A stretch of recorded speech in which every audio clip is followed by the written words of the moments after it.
राम जी को प्रणाम करता है केवट। आगे सीता जी के संग राम जी चलते हैं।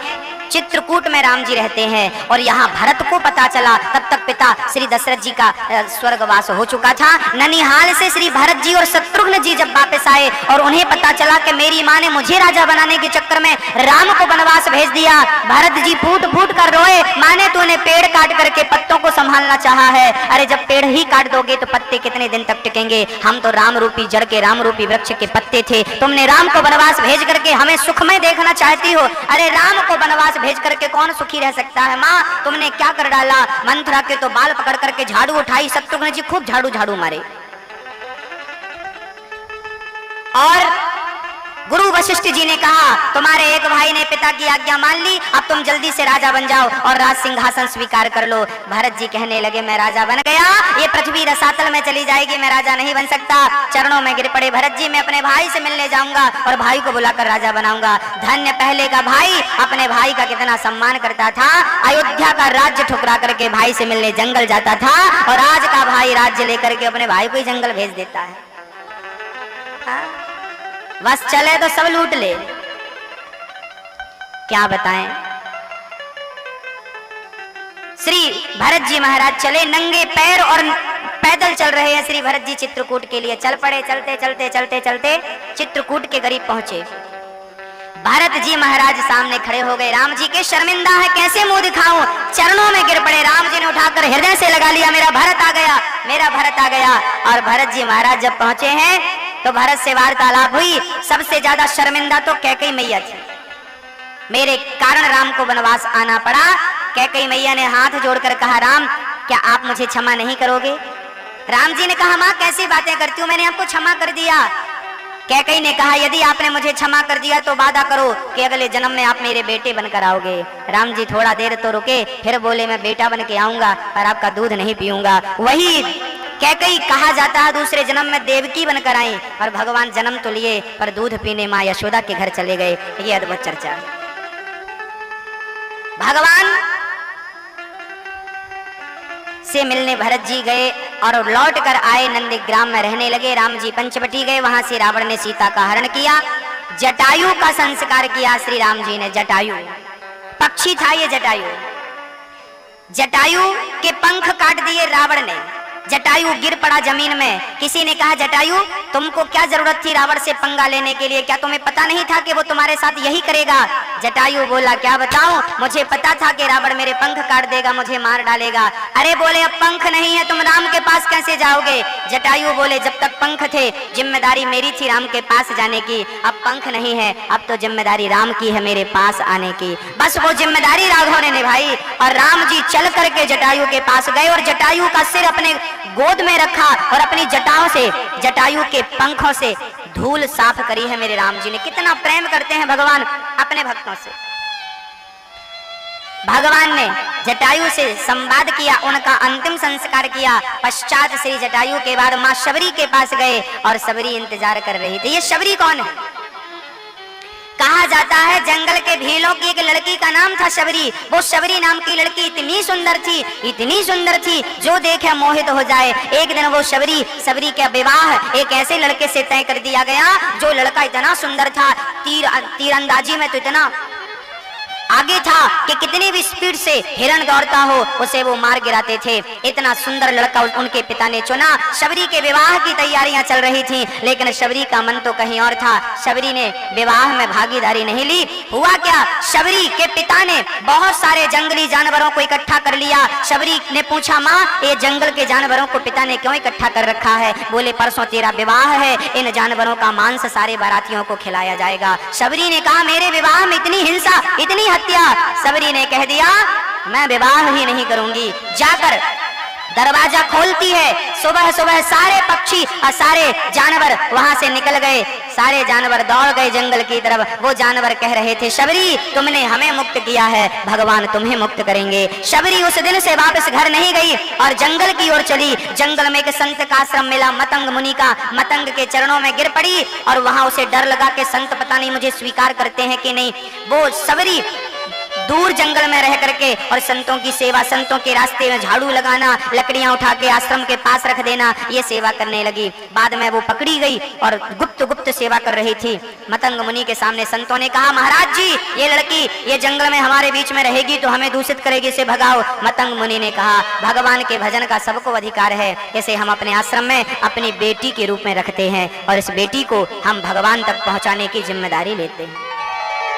मतंग मुनि ने बेटी कहकर संबोधित किया। बेटी, शबरी को कोई छूना नहीं चाहता था, उनके हाथ का पानी पीना नहीं चाहता था, लेकिन मतंग मुनि ने इस छुआछूत के दीवार को तोड़ करके शबरी को बेटी माना और शबरी को जाते जाते, बेटी मैं जा रहा हूँ, शरीर छोड़ दिया मतंग मुनि ने और शबरी को कहा, तुम क्या करोगी? बोले, तुम भगवान का इंतजार करना, इसी आश्रम में भगवान तुम्हें दर्शन देने आएंगे। और शबरी कि गुरुजी चले गए, मंत्र दे गए, राम राम जपते रहना। सबरी सीताराम जपती और रोज गुरु की बात को स्मरण करती, आज राम जी आएंगे। कभी कभी उसके आसपास से निकलता ना तो झाड़ियों के बीच से निकलता, राम जी आ गए, दौड़ पड़ती माँ सबरी। इतना इंतजार था माँ सबरी को, अरे इंतजार, आतुरता, प्यास लगी है। और जब बहुत प्यास लगी है और फिर देखो पानी पानी दिखता है, पानी पानी दिखता है, भूख लगी हो बहुत कसके, भोजन भोजन सब जगह दिखता, भोजन मिल जाए, भोजन मिल जाए। जिस दिन भगवान को पाने की प्रबल इच्छा हो जाएगी, प्यास जाग जाएगी, उस दिन सब जगह ईश्वर ईश्वर नजर आएगा, उस दिन नजर आएगा सब जगह। बस प्यास लगनी चाहिए, वो प्यास जागनी चाहिए। श्री माँ शबरी की वो प्यास जागी थी और राम से मिलने की आतुरता थी। आज मतंग मुनि के आश्रम में राम जी पहुंचे हैं। बड़े बड़े संत सोचे पहले मुझसे मिलेंगे। संतों से राम जी ने पूछा, मेरी सबरी मैया कहाँ है, जरा मिला दो। बड़े बड़े संतों का अभिमान चूर चूर हो गया कि हमने तपस्या करी, हमने को लगा कि हमसे मिलेंगे, पर हम इसका पता पूछ रहे हैं। राम जी शबरी से मिलने गए, सबरी से मिलते हैं, बेर खिलाती है सबरी। आहा, लो राम जी बेर। प्रेम का भूखा हूं मैं, प्रेम ही एक सार है, प्रेम से भजले मुझे तो भव से बेड़ा पार है। जूठे बेर खाते हैं, सुदामा के कच्चे चावल, शबरी के जूठे बेर और बेदुरानी के छिलके। भगवान से पूछा गया, आप राम कृष्ण बनकर गए, कितनी बार कहाँ कहाँ खाए? बोले, 3 ही बार पेट भर के खाया हूँ, या तो सुदामा के हाथों से, या तो शबरी के हाथों से, या तो बेदुरानी के हाथों से। वो तो कच्चे चावल खाता है, छिलके और जूठे बेर खाता है, और हम तो उन्हें 56 भोग खिला रहे हैं। वो नहीं खाएगा 56 भोग यदि प्रेम ना होगा तो, यदि श्रद्धा ना होगी तो। और प्रेम और श्रद्धा से कल की बासी रोटी नमक लगा कर देना तो प्रेम से मेरे गोविंद से भी खा लेंगे। प्रेम जरूरी है, भाव जरूरी है, ना कि दिखावा जरूरी है। भगवान सुग्रीव से मित्रता करते हैं, रावण को मारते हैं, दुष्टों का दमन करते हैं। हनुमान जी लंका में आग लगा के आए, चर्चाएं आप सबको विदित हैं। भगवान विभीषण को राजा बनाते हैं लंका का। सीता की अग्नि परीक्षा लेकर अयोध्या गए, भरत से मिले, राम जी राजा बन गए, सीता जी रानी। बोलिए राजा रामचंद्र भगवान की जय हो। आज रतलाम से हमारे कुछ अतिथिगण आए हैं। हमारे भैया श्री दीपक जी कसेरा, ज्योति जी कसेरा, इन्होंने अभी 17 तारीख से कथा का आयोजन कराया था पिछले महीने, और पूरे रतलाम के भक्तों को प्रेम से भक्ति की गंगा में डुबाया। एक बार दीपक जी के लिए और ज्योति जी के लिए जोरदार तालियां हो जाएं। आप रतलाम से हैं, स्वागत है आपका। अब चलते हैं भगवान श्री कृष्ण की ओर। हमारी मातृशक्ति ने अभी भागवत जी का पूजन किया, उनके लिए भी जोरदार तालियां। एक भक्त अभी ग्वालियर से आए और आकर वो मिलकर चले भी गए। कथा दर्शन करने आए थे केवल वो भक्त। बड़ी दूर दूर से, बड़ी भावनाओं से, बड़े प्रेम से पहुंचते हैं। बड़ी इच्छाएं होती हैं मिलने की, बड़ी इच्छाएं होती हैं कथा सुनने की। आप कथा पंडाल में बैठे हो तो शायद आपको पता ना हो, जो लोग कथा टीवी में देख रहे हैं वो तो तरस रहे हैं कि हमें भी कभी आपकी तरफ बैठ करके सामने कथा सुनने का मौका मिले, कभी मिलेगा, ऐसा सोच रहे हैं, वो तरस रहे हैं, तरसते हैं बहुत सारे लोग। पिछली बार टीवी पर कथा थी तो 2 दिन कथा आई, तीसरे दिन नहीं आई। तो एक सज्जन बोले फोन करके, महाराज जी हम जब कथा स्टार्ट होती थी तो हमारी पत्नी थाली लाकर दे देती थी, तो हम खाते जाते थे और कथा देखते जाते थे। तो 2 दिन तो पत्नी ने दिया, हमने कथा देखी, तीसरे दिन कथा नहीं आई तो फिर हमने उस दिन खाया भी नहीं, भोजन भी नहीं किया। तो ऐसे ऐसे पागल भी, कथा के पागल, भगवान के पागल भरे पड़े हैं। हाँ, इन्हें तो पागल ही रहने दो, ये तो पागल ही अच्छे हैं। ये पागलपन जिस दिन हमारे अंदर आ जाएगा उस दिन जिंदगी सफल हो जाएगी।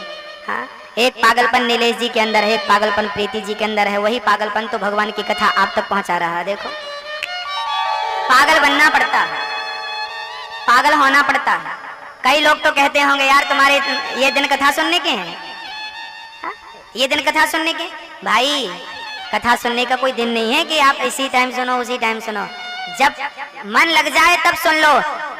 इससे तो सीख लेना चाहिए और लोगों को कि भाई ये इस उम्र में सुन रहे हैं तो आपको भी सुन लेना चाहिए। अपनी उम्र में बुढ़ापा आ जाएगा। हाँ, एक मैया को मैं जानता हूँ, उसका बेटा करोड़पति है, पर मैया बेचारी कथा में आती है तो 1 रुपया लेके आती है।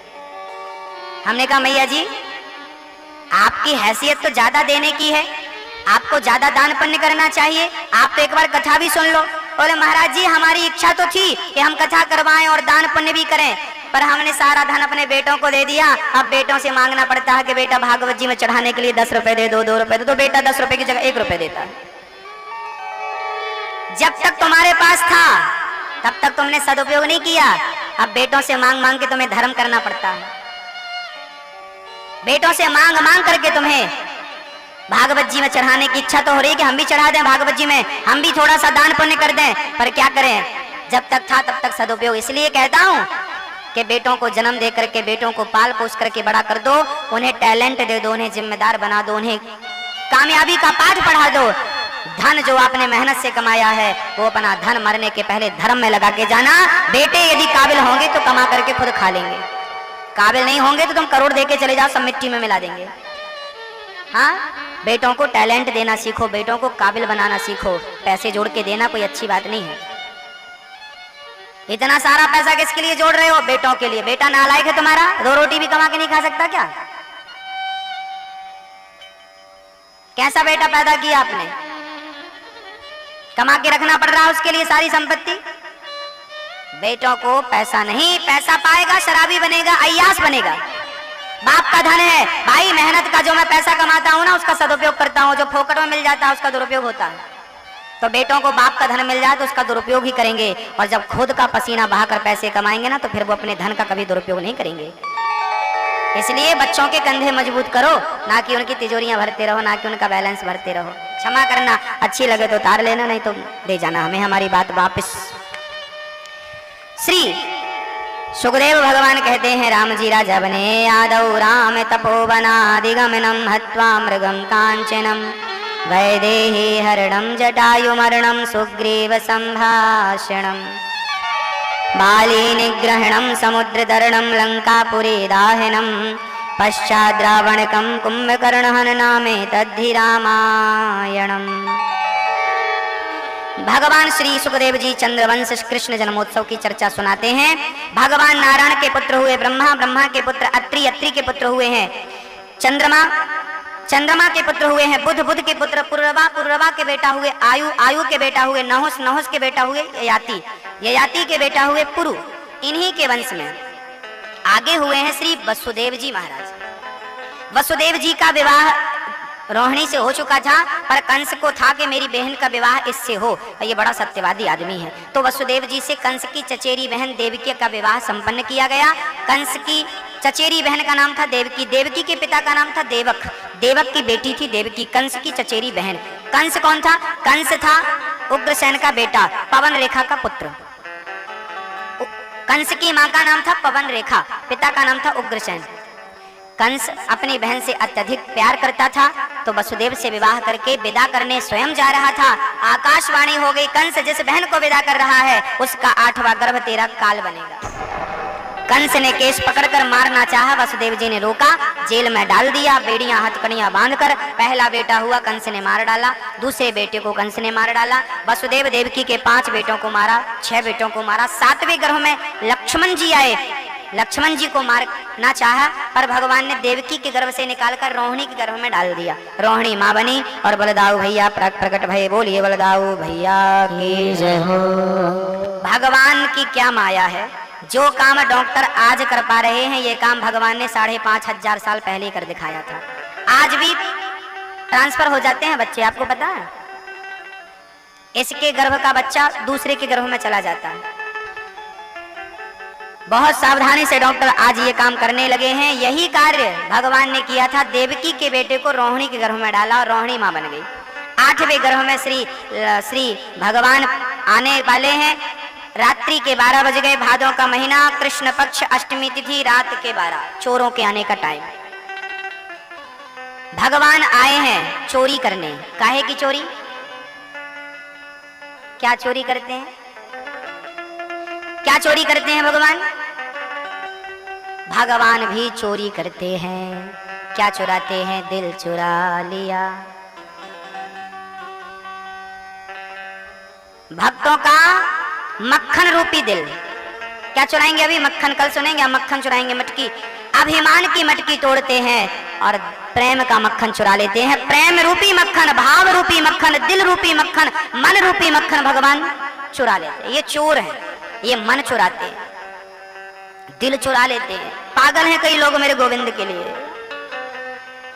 और भगवान का प्राकट्य भया। शंख चक्र गदा पद्म लेके रात्रि के 12 बजे प्रकट हो गए जेल के भीतर। वसुदेव जी ने हाथ जोड़ा, जय हो सरकार की। जेल के भीतर आए हो प्रभु।